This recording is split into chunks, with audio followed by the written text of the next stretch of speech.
Allô, bienvenue à l'activité 6-12 ans de ce mois-ci. Alors, aujourd'hui, on va préparer le sable lunaire. Alors, dans la trousse que je t'ai envoyée, tu as un sac comme ça qui contient 2 tasses de farine tout usage. Alors, va te chercher un bol et on va vider la farine dans notre bol. Comme ça. Je t'ai aussi envoyé un sac avec 2 contenants qui contiennent de l'huile.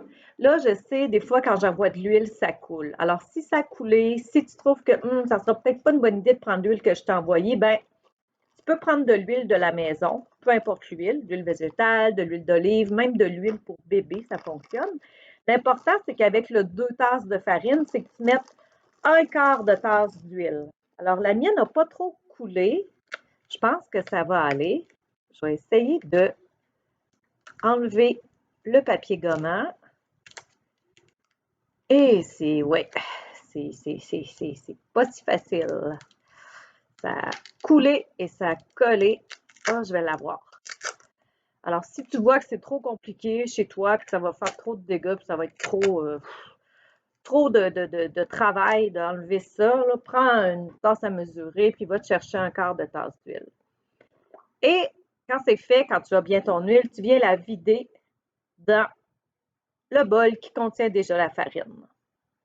Bien vidé, ça coule encore. OK. Et là, ça devient un peu salissant. Si tu as des bijoux, tu peux les enlever parce qu'on va prendre nos mains pour bien mélanger la farine et l'huile. Si tu veux du sable coloré, c'est maintenant que tu dois ajouter le colorant alimentaire. Tu en mets quelques gouttes si tu veux. Moi, j'en mettrai pas. C'est pas nécessaire. Alors là, on vient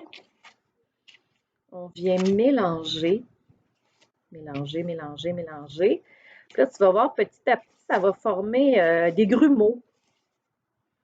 Ça se peut aussi que tu aies pas assez d'huile pour la farine parce que c'est une recette qui est quand même bien dosée, mais des fois, la farine ne réagit pas toujours de la même façon avec l'huile qu'on lui met.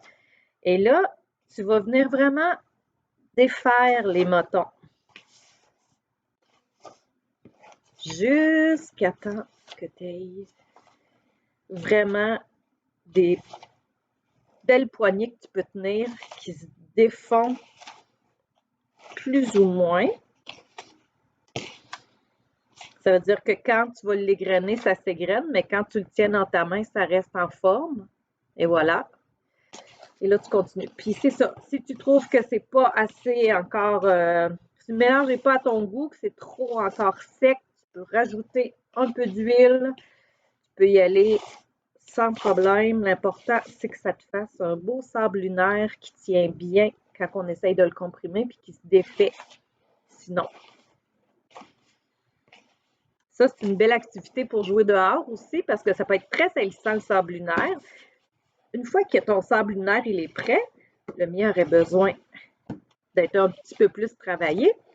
Je le finirai tantôt. Une fois que ton sable lunaire il est fait, tu peux le conserver dans un contenant fermé pendant plusieurs semaines. Tu vas voir, là, ça reste quand même bien.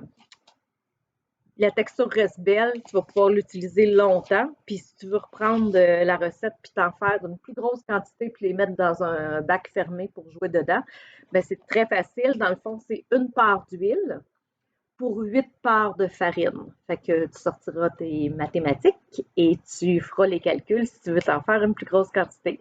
Fait que là-dessus, je te souhaite beaucoup de plaisir avec le sable lunaire et je te dis à la prochaine. Bye bye!